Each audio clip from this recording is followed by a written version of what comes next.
This is Carl Ackerman, host of Journeys of the Mind, and we are part of that great organization, ThinkTech Hawaii. Today, we welcome filmmaker Daniel Nakasone to our show, and we are going to explore all forms of his making of the film in one half an hour of the film Persevere.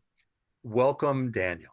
Give us, your elevator speech about what the Persevere film was all about. It's the story initially started with my uncle Junichi, my father's younger brother. He left Hawaii with my great grandfather to go back to Okinawa, along with his sister Yoshino. Yoshino was five, my uncle Junichi was three. So they both were in Okinawa when the battle took place, the Battle of Okinawa. And my uncle got conscripted into the Japanese Imperial Army. And my family suspected that he was probably lost during the battle, but 70 years went by and they still didn't know exactly what happened to Junichi.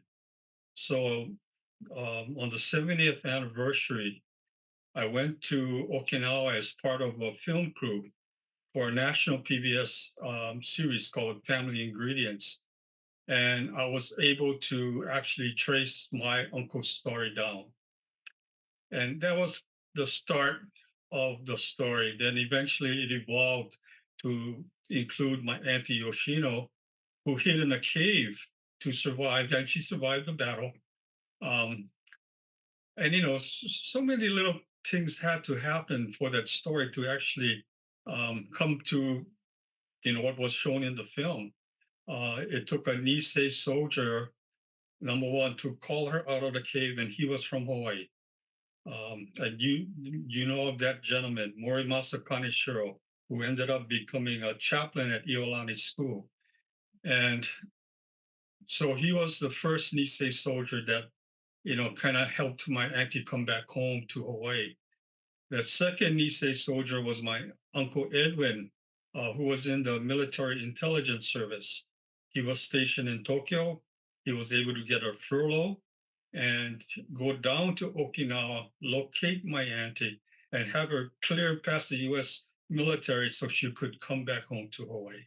That's, the a large part of your film is the story of your auntie too. So my question to you as a filmmaker is, so how did you begin to compile all this information? I mean, because one of the first things you do as a documentary filmmaker, I assume, is compile information. Yeah, so it took some research. Plus, I had good help with our consultant for the PBS series, um, Chizu Inoue. She's actually an editor for a magazine in Okinawa. So she's pretty versed on the history of the school, of the museum, and all of that. So a lot of the information came from that museum. They had my uncle's file that showed when he died, how he died, where he died. And then, of course, I had to do all the research. I found out that he had to get a release form signed, so they had all that information, pretty much in pretty good detail. So along with that, there's so much history. There's documented history on the battle. So yeah, you got to do your research. Make sure you get all your information correct. Um, and for PBS, you got to be spot on. You know. When you talk about getting the information correct, I think of someone like Ken Burns, in the Civil War and or his wonderful baseball series, his great baseball series. So my question to you is, how do you sort out the documents that you're going to use? And is there a formula for how much history you're going to show or for the fresh shots that you give? Now I realize you're the producer, not the someone who's filming it, but how do you mix up the notions of historical documents, talking about the history, and then going into actually contemporary shots, which you do a lot, for example, at the end of your documentary? The like anything else, I was a contributing writer for the Hawaii Herald, which was a Japanese American journal, and I had good editors. So, you know, getting the most credible source for the information when you're referencing history, you got to find the most credible source, and even then, still dig deeper. Um, so that was good training for me. But in terms of getting all the images, Roy Kimura, he said, if you got, I want 50 images if you can supply it. So he forces you to dig, for all the images. So he wants to have all the options possible. That leads us to a great question, and that is, did you have some favorite images from this film? Because I mean, basically, what you were doing is you're doing a film about an Okinawa survivor and someone who comes back to Hawaii. But were there the best favorite images on your part? Well, I would like to say, the segment that when I got to meet five of his surviving schoolmates, that was such a profound, um, one of the most rewarding experiences of my life to actually um, find my uncle's story and to be able to bring his story back home to his siblings. We always hear the term finding closure, but until you experience it, you don't know what it means until you know what it until you feel it. So closure, that was a profound experience, and my relatives, his Junichi siblings, they too felt that sense of closure. So that segment with the Junichi schoolmates was probably the most my favorite, but most rewarding experience. Did you become a bit, I don't know, not frightened, but aware of the fact that now most of the World War II generation people have passed on, but because Japan was our enemy during World War II, and most of these people you interviewed were speaking in Japanese, but all talking about peace. But were you at all worried about Americans of an older generation seeing this and saying, okay, well, this woman came back, but look at all the GIs that died in Japan. How could you feel sorry for anyone? I mean, I mean, did you think about that sort of sentiment and how to combat it? Because Japan was our enemy during World War II. Uh, you know, your story was a very warm-hearted story, but for those, people who survived the Pacific War, or even some of their descendants who are American, were you somewhat concerned when you were making the documentary film that you might have some reaction to that? That's what I'm asking. I had actually, never entered my mind. There was some very positive stories, from the American side. One of the backstories was um, a GI, a U.S. soldier, found my uncle's backpack. It was probably on him. He turned it in. The U.S. military went the extra mile to send that backpack back to my grandparents in Wahiawa, Hawaii. Well, I suspect that he probably had letters from home in his backpack. And so they just, they got the address. But beyond that, they probably found out that he was an American citizen, So they went that extra mile to send those books back, that backpack back to Hawaii. In that backpack was my uncle's school books. I mean, who takes school books to battle? So when I was meeting with the schoolmates, I asked one of my uncle's schoolmates, I mean, was my uncle a good student? And he said, yes, he was always studying. So I think that the books was kind of like a safe haven. So that was in his backpack, and we have one of the books. Well, let's go back to the school scene for because you said this is your one of your favorite scenes when these four schoolmates of your relative were talking about him. What was so enjoyable for you for that scene? They were describing him. even like my his siblings, they all wanted to know what kind of personality he had. He said that he was gentle, he was shy, he hardly spoke. He's, kind of like he sounded like my auntie Yoshino, his sister, who he lived with in Okinawa with my great grandparents. So that was, they were so they wanted to know what kind of person he was. So that was, really interesting. So I was glad to be able to bring that home. Well, that's what when you personalize war and you talk about combatants on both sides, it makes people realize what war is all about. And often it's cruel and unusual. And for the average foot soldier, they're just, especially during World War II, when you had families from Hawaii split, fighting one on one side, one on the other. But my question to you is, tell me a little about your auntie who made her life by, or great auntie, made her life back here in Hawaii and what that was like, and what did you wanted to unearth as a filmmaker about her? I knew of her story, but until we started to film this and I heard the personal stories from her children, uh, then it became more came to life basically. So um, yeah, obviously she had struggles when she came back. She hardly spoke English. She had to learn to speak English, but everything changed when she met Robert Toguchi and eventually got married and started and had and raised a family. But you never heard her once complain about what she went through the war. She remained quiet. And what was interesting too was that her siblings didn't dare ask her about her experience during the war.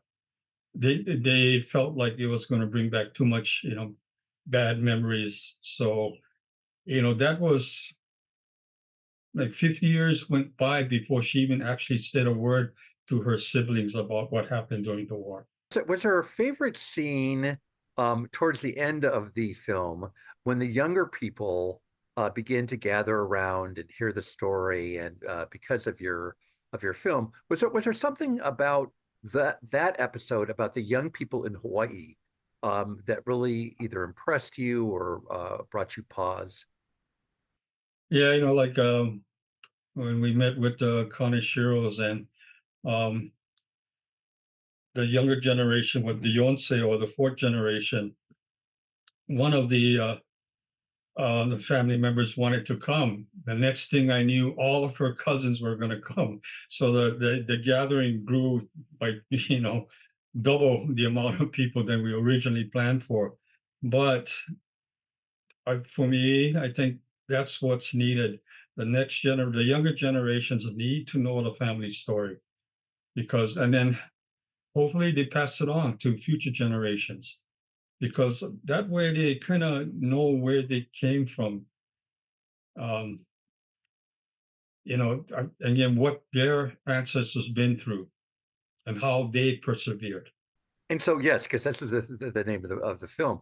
So my query to you right now is, as a filmmaker, do you think this is the most effective way to record history? Because that's a broader question about documentary filmmaking, because you hope you are able to record something rather than just a memoir or a diary or a book.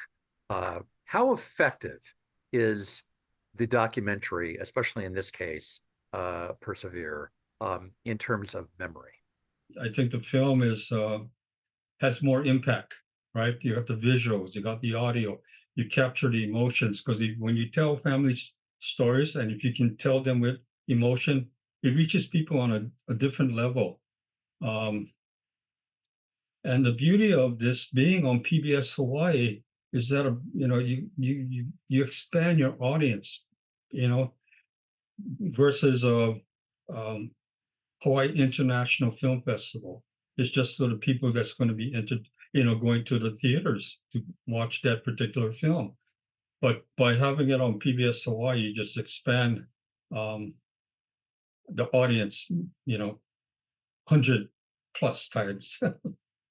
I am glad that you brought up PBS. So Given what's going on today, with the Trump administration, and not getting into politics per se, but because there have been so many cuts to not only film, but to the Kennedy Center, to a variety of organizations like PBS and National Public Radio for various reasons, some of which are kind of for strange reasons. As one person said, "How can you dislike Sesame Street?" But anyway, that's for the politicians to resolve. But how do you get money to make a film like this? Because it took a lot of your time.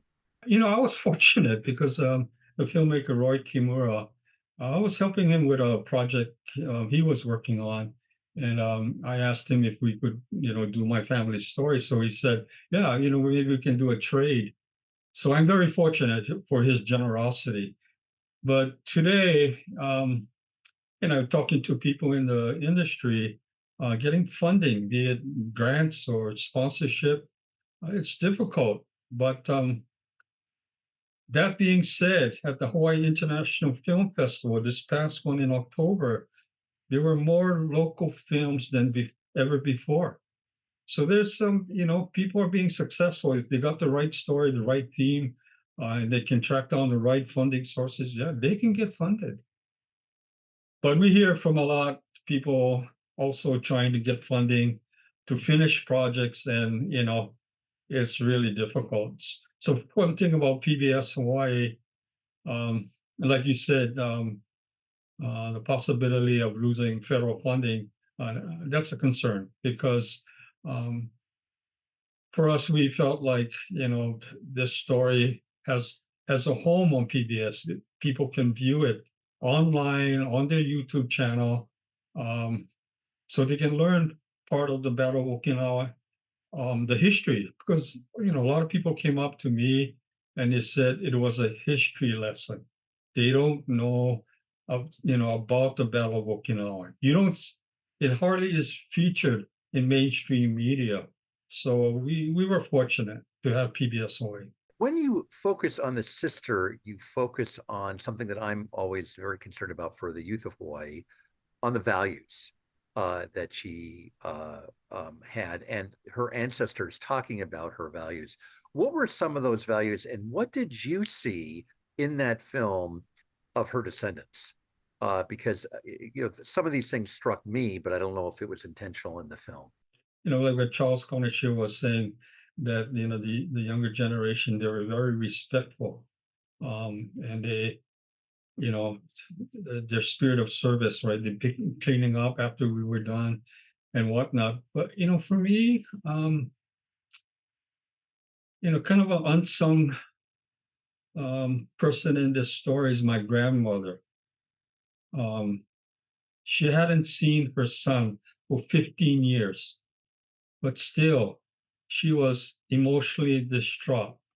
My auntie Sarah told me she would cry herself to sleep, for nights on end. And in the morning, she would be clutching my uncle's old school uniform. A mother's love never fades. Say that again. A mother's love never fades. After 15 years, she she had, I mean, like I said, she was emotionally distraught. The house is an old plantation style house, single wall construction. I don't know how many, what, 7 people living in the house. They could hear my grandmother crying herself to sleep. So when I heard that story, oh, I grew up at my grandparents' home through most of my elementary school years and through middle school. So I was close to my grandmother. So, just hearing those stories, um, I picture her, yeah. So I really felt sorry for her. How did you ever get interested in filmmaking? And I have another friend who was actually in healthcare. It suddenly became a filmmaker, and his film was celebrated. It was called Ike at the Hawaiian Film Festival years ago. I mean, it may have been 5 or 10 years ago.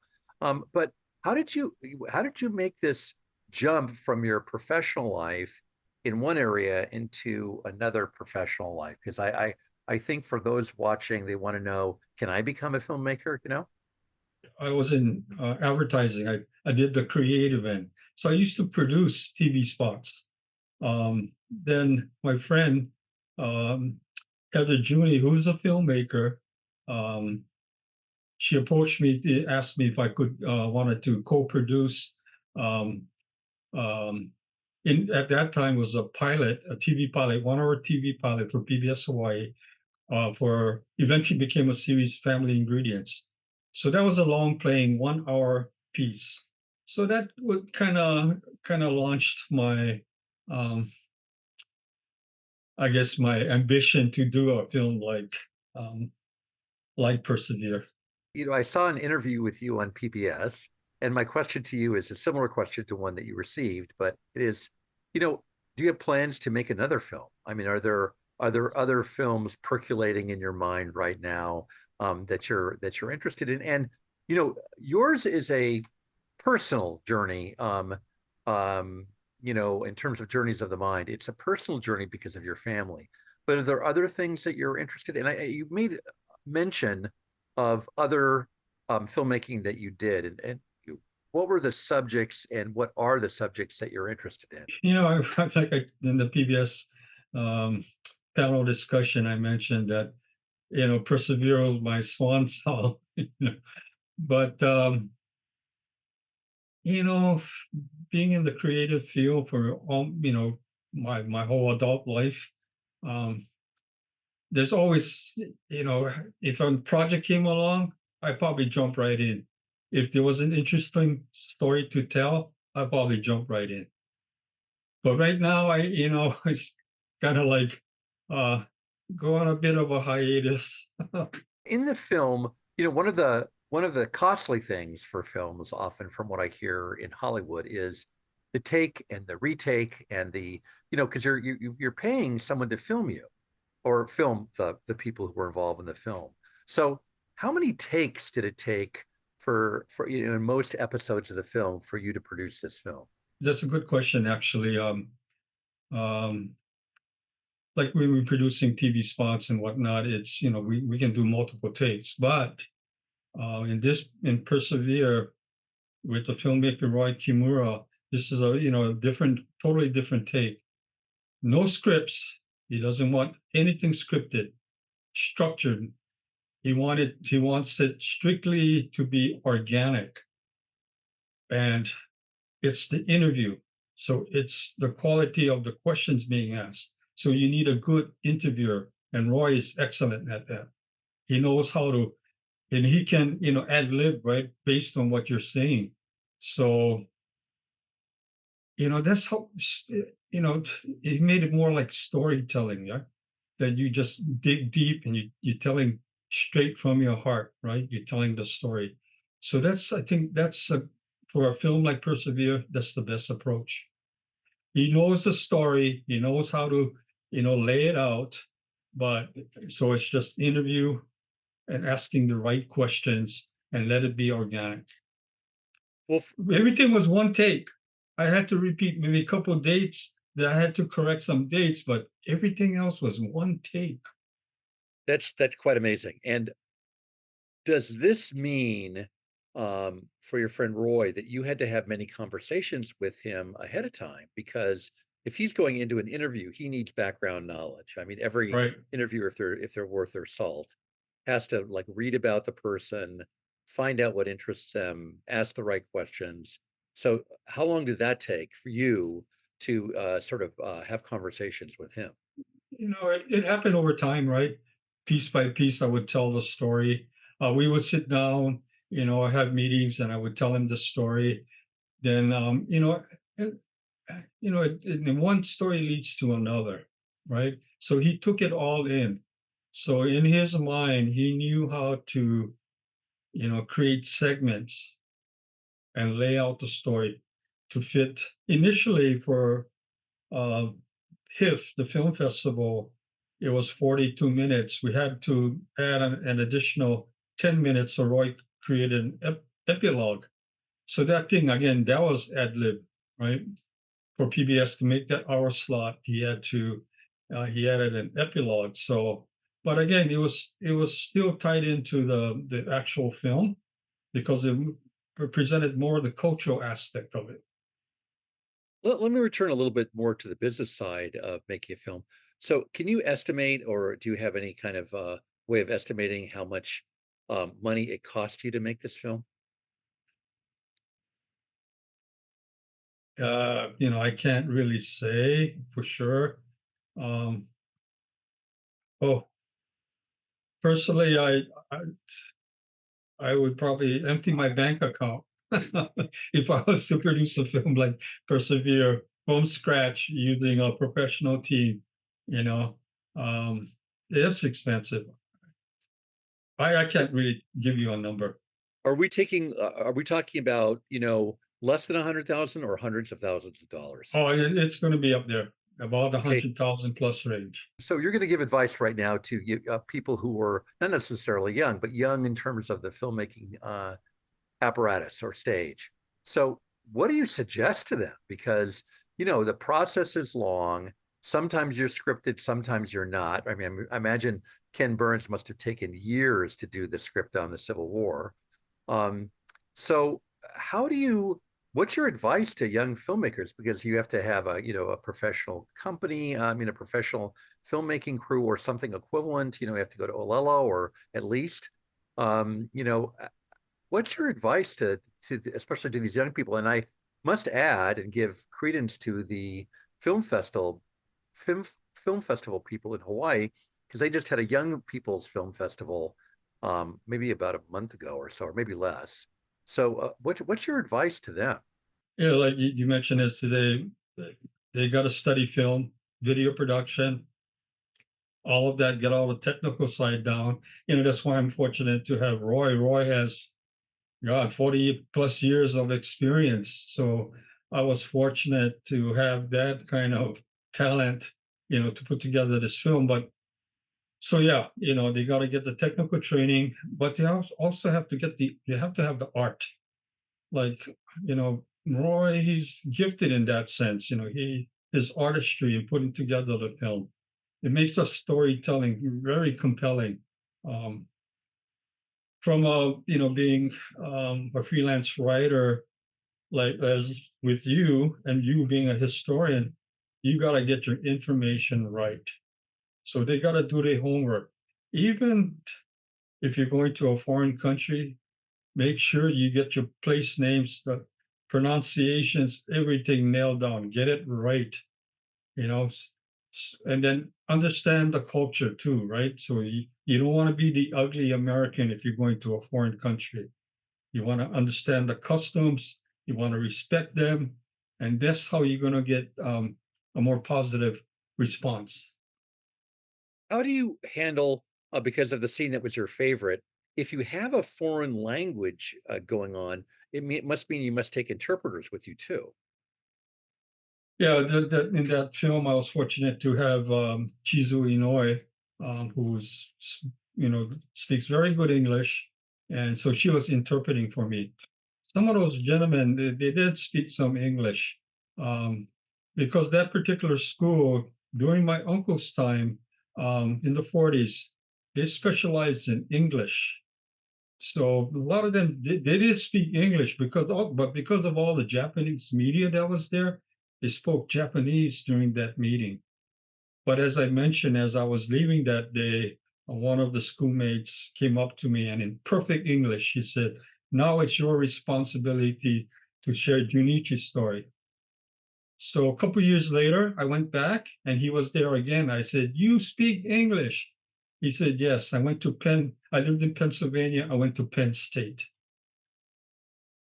So back then, in my uncle's time, there wasn't any universities or institutions for higher education. So the school's policy was they wanted the students to go abroad to further their education and even possibility to get work experience, then come back and contribute to the Okinawan society. And at that time, America was the land of opportunity.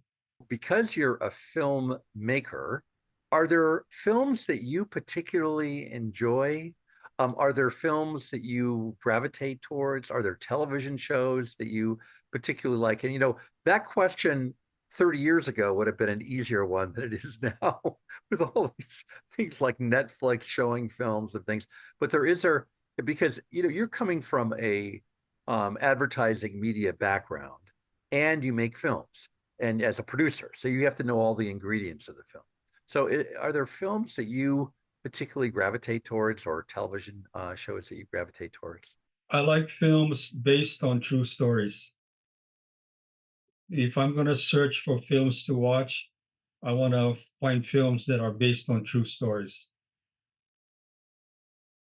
I, Well, um, nonfiction. But of course, it's film, so it's going to be dramatized, et cetera, et cetera. But I'm going to leave you the last word with any advice for a brief message to our younger audience, or younger meaning just new to film. But before we go, there's a wonderful book that I've been able to interview the author Pam Sakamoto about basically a family that was split up during World War II, which is actually a wonderful book and a wonderful kind of look at both sides of the war and a very fair, I think, depiction of what happened during World War II.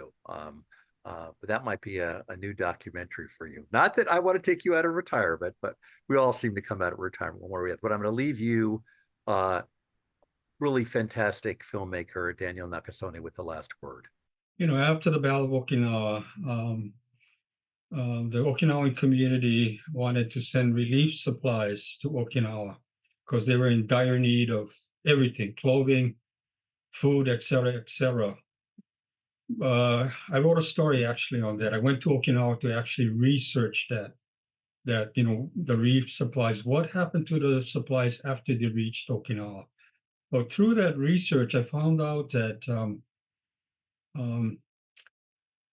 not only Okinawans gave, but in Hawaii, all ethnicities gave clothing, food supplies to send to Okinawa. Across the mainland, Japanese were still discriminated, against after the war. But here in Hawaii, it was a different story. Other ethnicities gave, especially for the clothing drive.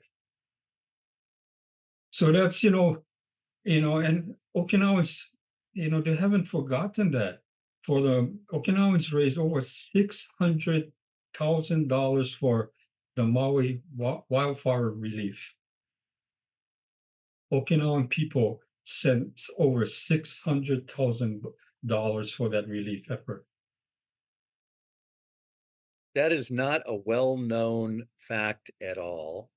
Zero. People don't know that story, but it was government agencies, but most of it came from public. It has been such a pleasure talking with you, philanthropy advocate, media guru, and filmmaker, Daniel Nakasone. We are so grateful to you and for your comments about how to make a film and for filmmakers that are budding filmmakers. So I say to you, thank you very much.